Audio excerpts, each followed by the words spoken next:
네, 오늘 말씀은 잠언 6장 6절에서 11절 말씀입니다. 게으른 자여 개미에게 가서 그가 하는 것을 보고 지혜를 얻으라. 개미는 두령도 없고 감독자도 없고 통치자도 없으되 먹을 것을 여름 동안에 예비하며 추수 때에 양식을 모으느니라. 게으른 자여 내가 어느 때까지 누워 있겠느냐? 내가 어느 때에 잠이 깨어 일어나겠느냐? 좀 더 자자, 좀 더 졸자, 손을 모으고 좀 더 누워있자 하면 내 분궁이 강도같이 오며 내 권필이 군사같이 이르리라. 아멘. 이 세상에서 인간과 가장 가까운 동물이 무엇일까요? 유전학적으로는 침팬지, 오랑우탄, 고릴라, 순이라고 합니다. 원숭이과에서도 유인원 중에서도 침팬지가 유전자가 99% 사람과 일치해서 가장 가깝고 그 다음에 오랑우탄, 고릴라 이런 순서라고 합니다. 그럼에도 불구하고 이 겉모양과 유전자는 가장 가까울지 몰라도 침팬지는 침팬지, 유인은 동물일 뿐입니다. 그들은 왕도 없고 협동식물 중에서 농사도 짓지 못하고 자기들이 인간과 같은 그런 좀 발달된 사회생활을 하지 못합니다. 인간과 다른 종류의 동물이다. 그런데 그 많은 동물 중에서 뜻밖에도 개미는 외모는 인간과 많이 달라도 사는 모습은 가장 비슷하다고 합니다. 개미를 연구한 보고서를 읽어보면 개미의 삶은 매우 놀라운 수준으로 사람과 닮아있다 합니다. 우선 사람은 인종이 많지요. 언어가 세계에 한 7,000개 정도 넘는다고 보는데 인종도 많고 수도 지금 생존하는 수가 70억이 넘고 그런데 개미는 종류가 더 많아요. 한국의 남한에서 보고된 최재천 교수의 책을 보면은 개미의 종류가 135종이라고 합니다. 남한만. 세계는 말할 것도 없죠. 이 세상에 매우 높은 고산지대 극지방을 제외하고는 땅이 있고 나무가 있고 풀이 있고 하면은 개미는 삽니다. 서울과 뉴욕의 고층 아파트에도 개미는 있습니다. 도심의 도로 위에도 개미가 있습니다. 길을 걸어가도 산에 올라가도 나무, 흙, 풀, 돌, 숲이 있는 곳에는 개미가 있습니다. 그래서 개미를 생각하면서 지난 한 주간 살다 보니까 제가 뒷산에 올라가면 보니까 개미만이 보여요. 도로 위에도 개미가 보이고 그저 산에도 풀에도 나무에도 개미가 바글바글합니다. 개미가 이렇게 많구나.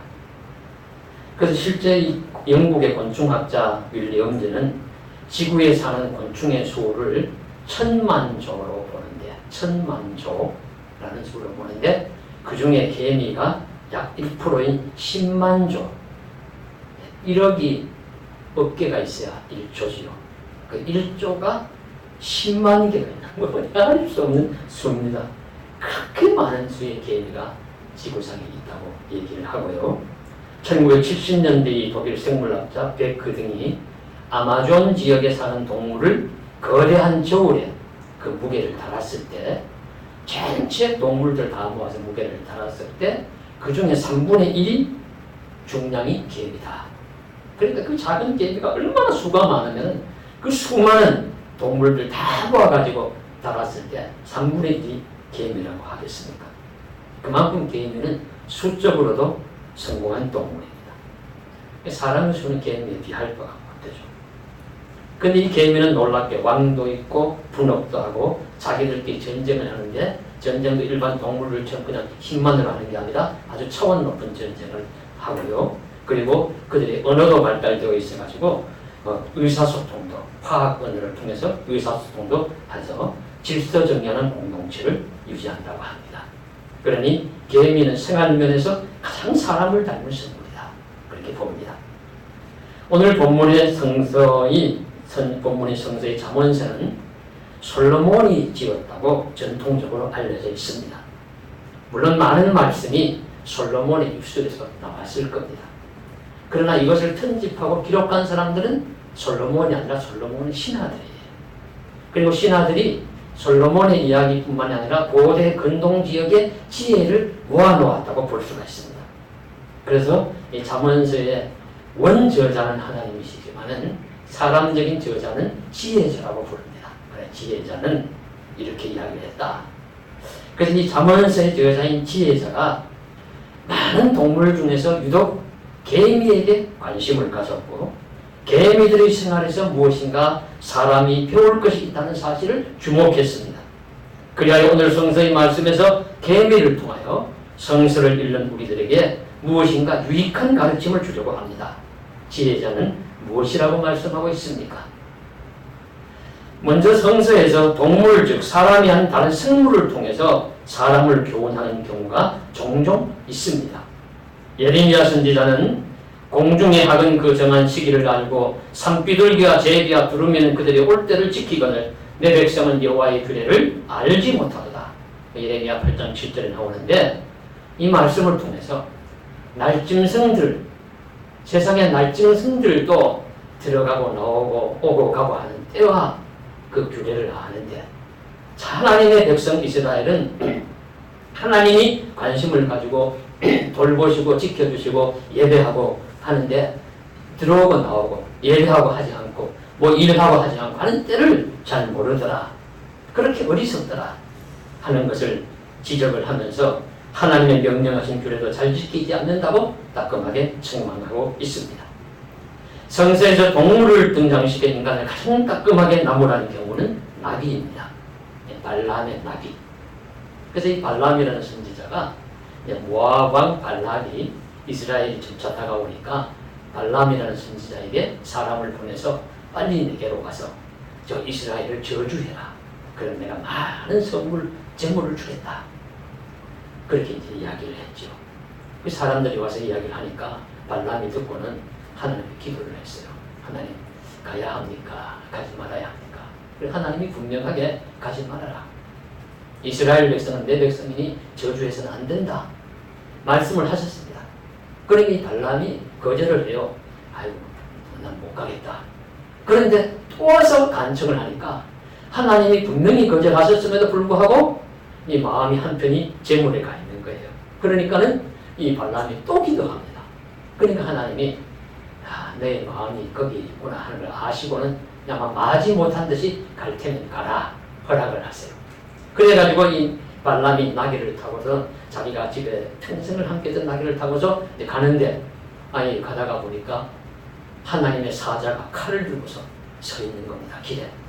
이게 이제 하나님의 사자는 영적인 존재니까 사람의 눈에는 안 보이죠. 근데 아마 나귀의 눈을 열어서 하나님 보게 해주셨어요. 나귀가 보니까 하나님의 사자가 칼을 들고서 길에 서 있으니까 지나가면 다 죽습니다. 그래 나귀가 안 가는 거예요. 안 가니까는 이 발람은 그것을 보지 못하고는 이놈의 나귀가 왜 말을 듣지 않느냐 하면서 자기가 가진 막대기로 때리고 채찍으로 때리면서 이놈의 나귀가 왜 말을 안 듣냐 하면서 자꾸 때립니다. 그러니까 나귀가 얼마나 억울하겠어요. 지금 발람도 살고 주인도 살리고 자기도 살기 위해서 가지 않는데 이 어리석은 주인은 그걸 못 보는 겁니다. 그래서 그때 하나님이 나귀의 입을 여셨다고 하시죠. 그래서 나귀가 말을 합니다. 자, 내가 당신에게 무엇을 하였기에 나를 이같이 3번 때리느냐? 나귀가 따지니까 발람이 하는 말이 내가 나를 거역하기 때문에 내 손에 칼이 있었다면 너를 죽였으리라. 이때 나귀가 하는 말을 들어보십시오. 나는 당신이 오늘까지 일생 동안 탄 나귀가 아니냐? 내가 언제 당신에게 이같이 하는 버릇이 있더냐? 내가 언제 이같이 주인의 명을 어기고 내 고집을 피우더냐? 분명히 이유가 있을 것 아니냐? 이렇게 이제 나귀가 책망을 합니다. 그때 이제 발람이 눈이 열려서 하나님의 사자를 보게 되고 사태를 알게 되어서 그제 하나님의 사자 앞에 허리를 숙이고 절을 하게 되는 장면이 나오는데 이 사실을 통해서 인간에게 부끄러움, 그러니까 평생을 타고 다닌 나귀가 생전에 하지 않던 행동을 하면은 그 이유가 있을 터인데 자기 욕심에 사로잡히고 영적으로 어두워진 인간은 차라리 동물보다 못하지 않느냐 책망하고 교훈하는 것입니다. 이와 같이 만물의 영장인 인간이 가지 말아야 할 길을 가고 하지 말아야 할 행동을 할 때 하나님은 때로 동물을 통원하셔더라도 인간의 허물을 꼬집으실 때가 있다 하는 가르침을 주십니다. 그런데 오늘 잠언에서는 개미를 등장시켜서 인간을 교훈하기를 원하세요. 그는 특히 개미에게 배울 자, 특히 개미에게 이런 말씀을 들어야 할 구체적인 대상이 누구냐? 다름 아닌 게으른 자들입니다. 그래서 오늘 말씀에 6절, 9절에 보시면 게으른 자야 그렇게 말씀하고 있죠. 게으른 자여, 게으른 자여, 개미에게 가서 배워라 그렇게 분명히 말씀하셔서 게으른 자가 오늘 이제 개미에게도 배움을 가져야 할 대상입니다. 게으른 자라는 말 히브리어 아첼은 하는 일 없이 빈둥거리며 나태하게 살아간다 하는 뜻입니다. 하는 일 없이 빈둥거리며 나태하게 살아간다. 그리고 오늘 말씀에서 게으른 모습을 하나 예를 들지요. 9절, 10절에 보시면 내가 어느 때까지 누워있겠느냐, 내가 어느 때에 잠이 깨어 일어나겠느냐, 좀 더 자자, 좀 더 졸자, 손을 모으고 좀 더 누워있자, 이런 모습이 게으른 모습이라는 겁니다. 이 시대의 이 말씀의 배경은 농경시대, 고대시대, 또 목축법을 하는 그런 시대 배경이 있지요. 그러니까 오늘날 밤늦게까지 일을 하고 그런 사람 그리고 밤늦게까지 연구를 하고 그래서 아침에 늦게 일어나는 전력형 인간 같은 경우는 게으른 자라고 볼 수 없어요. 그건 이제 시간 배분이 다르니까 삶의 모양이 다르고. 근데 이제 농경 시대니까 이런 경우입니다. 부지런한 부모님들은 일어나서 소죽을 쓰고 또 밭에 나가서 밭일을 하나 하고 어머니는 집에서 이미 청소를 하고 또 식사를 다 준비하고 그렇게 다 했는데도 하고 돌아와서 보니까 이 자녀들은 자고 있는 거예요. 참다 못해가지고 이불을 확 드시는 거죠. 그래서 일어나라. 그러니까 이 자녀들이 베개를 부둥켜 안고서는 나 좀 그만두시오, 나 좀 그만둬, 나 좀 더 자게 둬, 이런 이제 모습을 말씀하는 것이죠. 그래서 이런 게으른 자요, 하는 일 없이 빈둥거리면서 늦잠만 자고 그렇게 하는 사람들을 게으른 자라 그렇게 부르고 있습니다. 그래서 이 성서의 아첼, 게으른 자는 하는 일 없이 빈둥거리며 늦잠을 자고 놀며 살아가는 사람들, 이런 자들은 개미에게서 배우라고 하십니다. 하나님의 말씀이 성서는 게으른 것을 좋아하지 않습니다. 남유다 왕 중에 믿음이 좋고 기도에 열심히 였던 히스기야는 이렇게 고면합니다. 내 아들들아, 이제는 게으르지 말라. 여호와께서 이미 너희를 택하사 그 앞에 서서 수종들어 그를 섬기며 분양하게 하셨느니라. 역대하 29장 11절에 나옵니다. 왕은 자녀들이든 제사장들이든 하나님을 섬기는 일에 게으르지 말아야 한다고 가르칩니다. 바울이 디모데에게 가르친 목회서신에 우리 디모데 전서에 보면은 5장 13절에 믿음의 명부에 올리지 말아야 할 홀로 된 여성을 언급하고 있어요. 그러니까 여기 홀로 된 여성은 가난한 자들입니다. 그러니까 믿음의 명부에 올려놓고 이제 부재 대상이 되는 거예요. 이제 시간이 때가 되면은 이제 음식도 양식도 제공하고 이제 그런 대상인데 그 중에서 그런 사람이라 할지라도 이런 자들은 거기에 명부에 올리지 말아라. 어떤 자들이냐면 그들은 게으름을 익혀 집집으로 돌아다니고 게으를 뿐 아니라 쓸데없는 말을 하며 일을 만들어 마땅히 아니할 말을 하나니.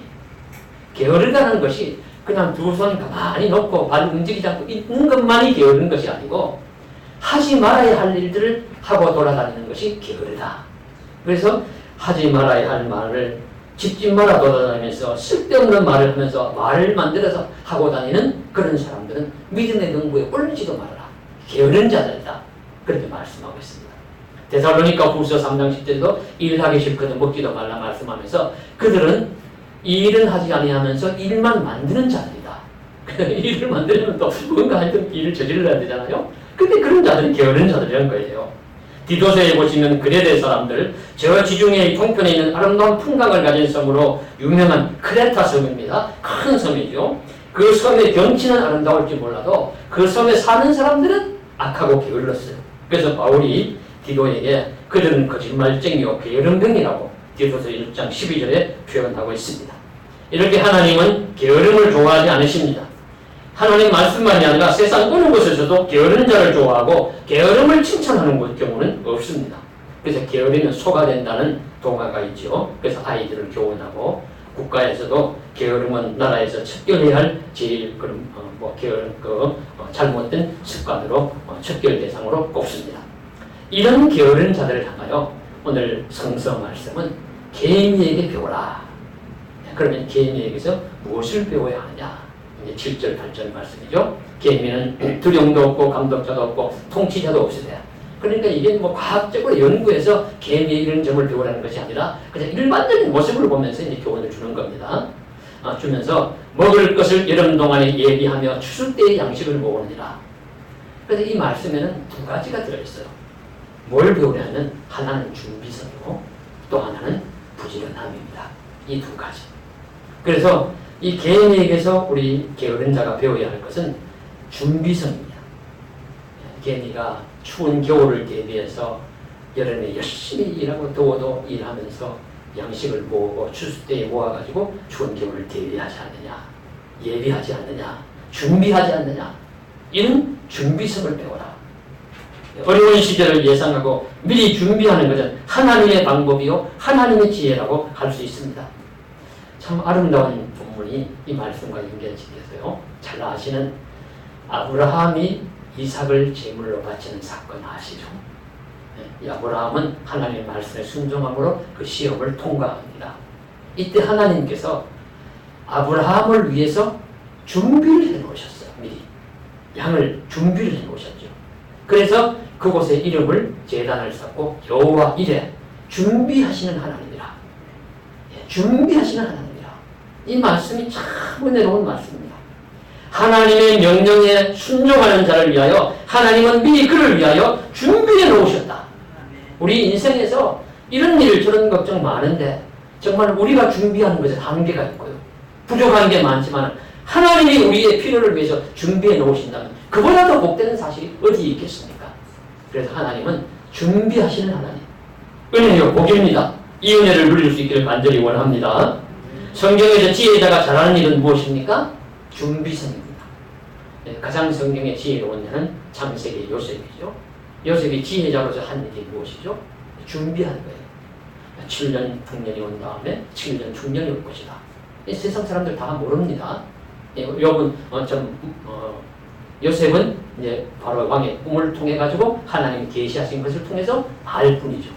그러면 손 놓고 있는 것이 아니라 7년 풍년이 되는 동안에 나라의 곡간 창고를 많이 짓고 사람들에게 싼 값으로 양식을 모읍니다.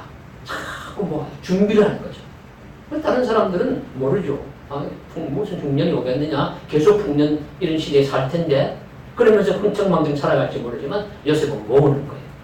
준비하는 거예요. 그것이 지혜자로서 한 일이었고, 그래서 이 요셉을 있었던 이 애국은 온 세상이 다 기근에 허덕일 때 그곳에는 곡간에 양식이 풍성하고 그렇게 풍요한 그런 시대를 맞이했던 것이죠. 그래서 이 지혜로운 자는 잘 준비하는 자입니다. 종말의 시대를 살아가는 믿음이 좋은 신앙인은 어떤 모습입니까? 그 역시 준비를 잘하는 사람입니다. 마태복음 25장에 열처녀 비유가 나오는데 어리석은 5처녀는 등은 준비했으면서 기름은 잘 준비를 하지 않아요. 조금만 준비하고. 그러나 슬기로운 5처녀는, 지혜로운 5처녀는 등도 준비하지만 기름도 충분히 준비합니다. 신랑이 덕이 오는 거예요. 늦게 오니까 기름을 적게 준비했던 자들은 기름이 다 떨어져요. 등불이 꺼져요. 그러나 슬기로운 5처녀는 기름을 많이 준비했기 때문에 신랑이 왔을 때도 등불을 밝히고 잔치 자리에 은혜의 자리에 참석했다. 바로 이제 종말을 살아가는 믿는 자의 자세가 이런 자세로 준비하며 살아라 하는 말씀을 우리들에게 가르쳐 주시고 있습니다. 이와 같이 하나님은 아브라함처럼 믿음의 사람, 순종의 사람을 위해서는 미리 준비하신 하나님이시요. 요셉처럼 하나님의 지혜를 품고 세상을 통치하는 자가 하는 일을 또 미리 준비하는 것이요. 슬기로운 5처녀처럼 종말의 하나님 나라의 잔치에 참여하는 영광을 누리는 자도 다름 아닌 미리 준비하는 자들이었습니다. 이처럼 미리 준비하는 것은 하나님의 방법이요, 하나님의 지혜요, 종말을 대비하는 신앙인의 삶에서 갖추어야 할 귀한 덕목입니다. 이것을 잘 기억하고 우리도 미리 준비하는 지혜를 갖추면 좋을 것입니다. 하나님이 저와 성도 여러분에게 지혜를 주셔서 꼭 필요한 것들을 잘 미리 준비할 수 있는 자들로 만들어 주시기를 원합니다. 그래서 미리 준비하는 것은 뭐 비단 곡식이나 연금이나 재산이라는 물질적인 것들만 의미하는 것은 아닙니다. 그래서 뭐 제 또래만 되어도 요즘 목회자나 이렇게 모이면 노후 대책했어? 준비했어? 이렇게 물어요. 준비한 거 없는데, 예, 이제 어리석은 자들어 가지고 그러나 뭐 이것만을 성경에서 말씀하시겠습니까? 예, 하나님의 나라 그 위에서 하나님의 은혜를 받을 그릇을 준비해라.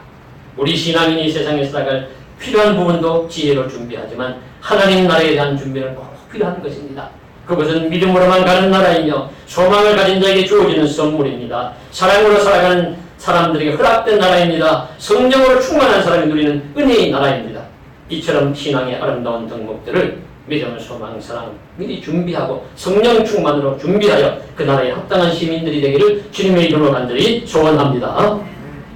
둘째로 계매를 통해서 우리 배워야 할 것은 부지런함입니다. 부지런함. 그러니까 7, 8절의 말씀은 부지런함을 또 나타내죠. 미리 준비하면서 뜨거운 여름에도 놀지 않고 쉬지 않고 열심히 일해서 모으지 않느냐. 그런 말씀으로 부지런함을 강조하시고 있습니다. 개미를 나중에 한번 길을 가시다가 보십시오. 개미는 가만히 있지 않아요. 보면 무엇이 움직이고 있어요. 일을 하든지 어디를 가든지 하여튼 움직이고 있습니다. 뭐 죽은 개미가 아니고는 거의 그 개미는 그냥 가만히 있지 않습니다. 움직이며 일을 합니다. 개미 하면 부지런합니다. 그 부지런함이 큰 힘입니다. 수가 많고 부지런하니까 큰 힘을 발휘합니다. 산에 올라가면 나무들이 위에는 풀들이 이렇게 있음에도 불구하고 넘어져서 쓰러진 것들이 있어요. 뿌리도 이렇게 드러나고. 근데 그 대부분 그 많은 나무들이 그 둥치에는 개미들이 팠어요. 개미들이 파서 날마다 시간마다 분초마다 구멍을 내고 집을 짓고 일을 하고 자기들 양식을 구하고 그렇게 하다가 보니까 그 큰 고목이 비가 오거나 바람이 불면 어느 날 밑둥치가 약해지니까 그냥 넘어가고 마는 것을 봅니다. 큰 힘이 있습니다. 뉴스를 보면 증권을 하는 분들의 이야기를 하면서 그저 개미들의 힘으로 주가를 지탱하고 있다. 그 개미들이 누구냐면 작은 자금을 투자해서 하는 개인 투자자를 의미하는 것 같아요. 그들이 성공했느냐 실패했느냐 주가를 지탱하느냐 하는 말들을 합니다. 개미는 작지만 부지런함으로 승부를 보는 생물입니다. 그 작은 개미들이 모여서 얼마나 큰 힘을 발휘하는지를 우리가 보아야 합니다. 그리고 그 힘의 배경에는 부지런함이 있다는 것을 알고 배우라는 말씀입니다. 그래서 하나님은 우리 성도들을 향하여서도 게으르지 말고 부지런하기를 원하십니다. 자녀들에게 하나님의 말씀을 가르칠 때도 부지런히 가르치라. 신명기 6장 7절에 보시면 자녀들에게 말씀을 부지런히 가르치라고 강조하시고 있고요. 그리고 이제 특별히 지도자는 부지런해야 돼요. 이스라엘 왕조가 남북 왕조로 갈릴 때 북왕조의 여로보암이 이제 좀 믿음으로 볼 때는 약한 왕인데 아마 인간적으로 볼 때는 굉장히 유능했을 겁니다. 그러니까 한 나라를 떼가지고 나가면서 10지파가 거기에 여로보암에게 붙었죠. 근데 이 여로보암의 특징이 뭐냐면 부지런함이에요. 그래서 열왕기상 11장 28절에 보시면 솔로몬이 이렇게 봅니다. 이 사람 여로보암은 큰 용사라. 솔로몬이 이 청년의 부지런함을 보고 세워 요셉 족속의 일을 감독하게 하였더니 이 솔로몬이 젊은 사람이 부지런한 거예요. 그래서 지파에 가지고 족장을 삼았는데 이 사람이 나중에 나라를 갈라놔가지고 한 나라의 왕이 되는 것이죠. 그래서 지도자는 부지런해야 한다. 선지자도 부지런한 사람. 예레미야는 새벽부터 부지런히 백성들에게 하나님의 말씀을 전하였다고 고백합니다. 예레미야 7장 13절에 말씀하고 있습니다. 바울은 로마서에서 은사를 설명하면서 다스리는 자는 부지런함으로 하고 리더십의 특징이 부지런함이다. 리더십은 지도자가 가져야 할 특징이죠. 부지런해야 된다. 그리고 주를 섬기는 일에도 부지런하여 게으르지 말고 열심을 붓고 주를 섬길 것을 말씀하시고 있습니다. 그래서 크리스찬의 중요한 특징은 부지런함입니다. 부지런해야 예수님을 잘 믿는다. 그 분명한 사실이죠. 요즘은 그럴 기회가 잘 없습니다만 저는 예전에 시골 등에서 전도를 할 때 예수 믿고 교회 갑시다. 손을 저으면서 그들이 사양하면서 하는 말이 아이고 나는 게을러서 예수 못 믿어요. 나는 부지런하지 못해서 예수 못 믿어요. 그렇게 말씀하는 분들이 종종 있었습니다. 그들의 눈에 볼 때는 예수 믿는 사람이 얼마나 부지런한지 몰라요. 부지런해가지고 새벽에도 갔다가 그 다음에 뭐 틈틈이 모여서 하고 그러면서도 보면 잘 살고 그것도 예수 믿는들이 잘 살아요. 대부분 잘 살아요. 왜? 부지런하니까. 그래서 실제로 이제 막스 베버는 그 유명한 프로테스탄트 윤리와 자본주의 정신이라는 책에서 그렇게 이야기합니다. 이 자본주의가 이렇게 부흥 발전한 데에는 개신교인들의 영향력이 지대하게 크다. 직접적인 관련이 있다. 그들은 청빈하게 살면서 열심히 일하고 수도사처럼 열심히 일하면서 청빈하게 살고 자기를 위해서 향락하지 않고 그래서 버는 재화를 가지고 또 헌금을 하고 좋은 일에도 쓰지만 또 또 많은 부분을 또 재투자해서 영리를 해서 또 이루고 그래서 이 자본주의 발전과 이 개신교 신자들의 그 관계는 아주 밀접한 관계가 있다고 설파를 했습니다. 그와 같이 예수를 사실 잘 믿는 나라 그런 나라는 좀 부강하고 과거에 보면 번성했죠. 요즘은 시대가 이제 달라졌으니까 뭐 진심으로 잘 믿느냐에 문제가 있으니까 다르지만 어쨌든지 성경에서는 성실하고 부지런하면 하나님의 은혜 가운데 또 풍성한 삶을 살아갈 수 있다. 그래서 오늘 말씀에 게으른 자를 경계하면서 게으르면은 어떻게 하느냐? 내 빈궁이 강도같이 오며 내 권핍이 군사같이 오리라. 막을 수 없이 갑자기 그냥 그렇게 올라온다는 거죠. 그러니까 부지런하게 살아라. 그래서 요셉과 같은 자가 통치할 때 세상이 극심한 가뭄 가운데 있을 때도 애국이 풍성했고요. 부지런한 선지자도 있을 때 하나님의 말씀이 풍성하고 부지런한 제자들이나 성도들이 많을 때 그 공동체가 풍성합니다. 이렇게 부지런한 사람들이 많은 곳에 풍성함이 깃든다는 것은 분명한 사실입니다. 그러므로 성경은 오늘 우리들에게 미리 준비하는 지혜를 배우고 삶의 자세는 부지런하라고 말씀하십니다. 그러면 실제 삶에서 이제 부지런하다는 것은요, 무조건 열심히 뭐 한다는 뜻은 아니라고 보여져요. 가령 도둑 줄 때 열심히 할 수 있고, 도박도 열심히 할 수 있고, 밤새워 뭐 게임이나 그런 일들 열심히 할 수 있고, 그런 걸 가지고 우리 부지런하긴 한데 올바른 일에 부지런해야 되는 것이죠. 그래서 그 부분이 참 중요합니다. 그래서 그 부분을 우리가 잘 하려면은 시간 사용을 잘하는 사람이 부지런한 사람입니다. 그래서 시간 사용을 잘하는 사람 중에 제가 책을 읽은 중에 참 놀랍다 싶은 사람 하나는 러시아의 과학자였던 류비세프라는 사람이 있는데요. 그는 1972년 8월 31일 82세의 나이로 생애를 마감했을 때 그가 남긴 저서가 곤충 분류학, 과학사, 농학, 식물학, 철학, 동물학 등 여러 분야의 70권의 학술 서적과 단행본 100권 분량의 연구 논문이었다고 합니다. 여러분, 경제학자가 책을 써서 경제학에 관한 책은 10권도 20권도 쓸 수 있어요. 뭐 또 어떤 철학자가 철학에 관한 책은 뭐 평생을 부지런하게 10권, 20권, 30권 씁니다. 문학에 대해서. 그러나 이렇게 종류가 다르게 과학사, 곤충학, 식물학, 철학, 뭐 동물 등등 다른 분야의 책을 70여 권을 저술하고 100권 분량의 연구 논문을 했다는 것은 사람으로서 하기 불가능한 일인 것 같아요. 그런데 그가 할 수 있었던 비결이 뭐냐면 시간 통계 노트 일기입니다. 그런 일기를 쓸 때 이렇게 썼다고 해요. 1964년 4월 7일 일기. 올리아 노프스키의 곤충 분류학을 읽음. 알 수 없는 곤충 2종 그리는데 3시간 15분. 어떤 곤충을 묘사하는데 20분. 슬라브에게 편지 2시간. 사교회의 휴식 1시간. 기본 학술 연구 6시간 20분. 이런 등등으로 자기가 하루 일과를 정확하게 시간으로 분으로 기록을 하면서 1분도 낭비하지 않으면서 살아서 이런 이제 많은 업적을 부지런하게 남겼다는 말씀이죠. 이 부지런한 과학자의 부지런함이 예입니다. 신앙인 중에서는 시간 사용의 본을 보이는 유명한 경건주의 신학자 조나단 에드워드를 들 수 있는데 그런 신앙생활을 하면서 내가 성숙한 신앙인이 되어야 되겠다.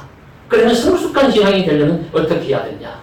시간 사용을 잘해야 되겠다. 그렇게 깨닫고 그런 시간 사용을 종말적 시간 의식을 가지고 살았다고 합니다. 종말적 시간 의식은 무엇이냐면 사람은 반드시 살다가 그 다음에 늙음이 오고 늙음이 온 다음에 죽음이 오고 죽음이 온 다음에 메시가 온다. 그러면 이 죽음이 왔을 때 그 순간에 돌아보면서 내가 그때 이렇게 살았어야 했는데 하는 그 삶으로 내가 오늘을 살자. 그런 모습으로 살아가는 그 종말의 삶을 살았다고 합니다. 그런데 그런 종말적 시간 의식으로 시간을 어떻게 사용할 것인지에 대한 원칙을 세웠는데 그런 어떤 일을 중요성과 긴급성을 가지고 놓고서는요.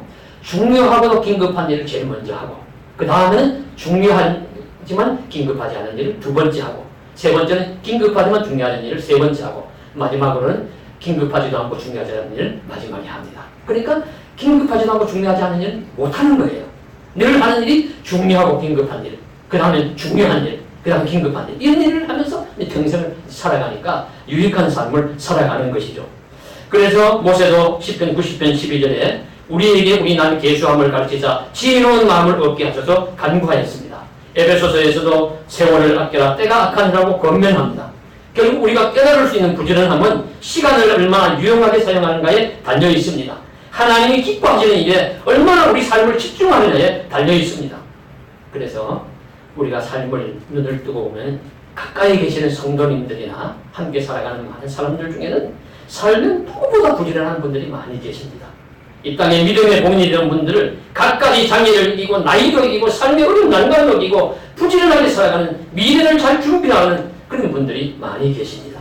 그런 분들도 바라보면서 말씀과 함께 우리도 준비성과 부지런함을 본받아 믿음으로 살아갈 수 있기를 간절히 소망합니다. 그래서 결국 삶의 지혜는 이런 준비하는 성실함과 어떤 일에 열심을 다하는 부지런함에 달려 있습니다. 말씀드린 바와 같이 단순히 준비하고 단순히 부지런함이 아니라 인생에 참으로 중요하고 긴급하고 꼭 필요한 하나님이 기뻐하실 일들을 준비하고 부지런하게 사는 것이 우리 삶이 몰입해야 그 사람이 진짜 부지런한 사람이라고 볼 수 있습니다. 그러니 우리가 말씀을 읽고 묵상하고 하나님의 뜻을 발견하고 하나님의 뜻대로 성경이 말씀하시는 길을 위해서 준비하고 부지런히 살아가야 할 것입니다.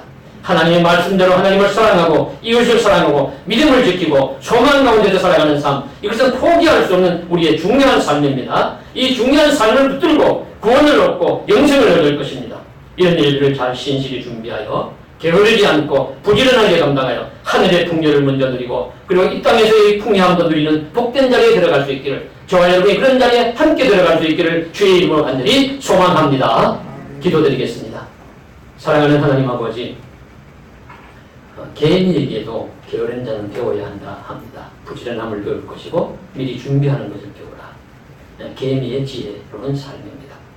우리는 거기에 대해서 아무 일에나 부지런하고 준비하는 것만이 아니라 하나님이 기뻐하시는 일이 무엇인지를 발견하고 그 일에 우리 준비하고 게으르지 않고 부지런할 수 있도록 도와주옵소서.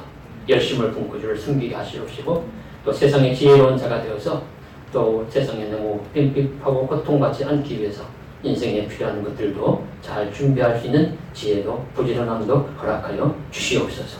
도와주시기를 원합니다. 어려운 시대를 맞고 보니 미리 잘 준비한 자와 준비하지 않은 자가 얼마나 큰 차이가 있는가 더 새삼 우리는 깨닫습니다. 주여 도와주시고 아직도 또 우리가 이후로 살아갈 세월이 얼마인지 주께서 아시지만 그 일들 가운데 필요한 것들이 무엇인지 미리 깨닫게 하시고 요셉처럼 지혜로 부지런하게 준비하게 하여 주시옵소서. 우리가 부족하면 여호와 이레의 하나님께서 준비하여 주셔서 모든 일들에 하나님의 은혜의 풍성함이 나타나게 하여 주시옵소서. 주 예수님을 받들어 간절히 기도드리옵나이다. 아멘.